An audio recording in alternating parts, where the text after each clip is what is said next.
More than 90 referendums addressing school district funding were on the April primary ballot across the state, and nearly 40% of those were voted down.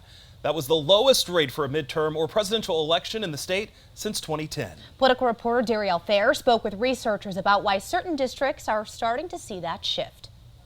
Wisconsin is starting to see an uptick in the number of school district referendum questions on the ballot, but the number of those referendums that were approved this past election declined. A Wisconsin Policy Forum report shows 62 of the 103 school district referendums included on Wisconsin's February primary and April presidential primary ballots were approved. The state limits how much municipalities can increase their property taxes each year, but the state also grants those local governments the authority to ask voters if they approve any increases to those limits. School districts are allowed to increase their revenue, mainly made up of state general school aids, per student through the referendum process. The report states, since 2014, Wisconsinites have approved more than 881 school district referendums, showing that many districts across the state are feeling a growing financial pressure. I spoke with Wisconsin Policy Forum Senior Research Associate Ari Brown, who authored the report. Brown says budget challenges caused by federal COVID-19 pandemic aid ending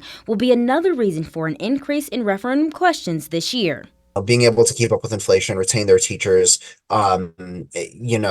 provide for their students, and even do things like build new buildings, renovate their HVAC systems. I think that's something that came up a lot during the pandemic. Brown says that more and more districts learning to go to referendum contributed to high passage rates in previous years, but 2024 will likely see a new trend of school districts attempting to navigate their budgets to determine a path forward.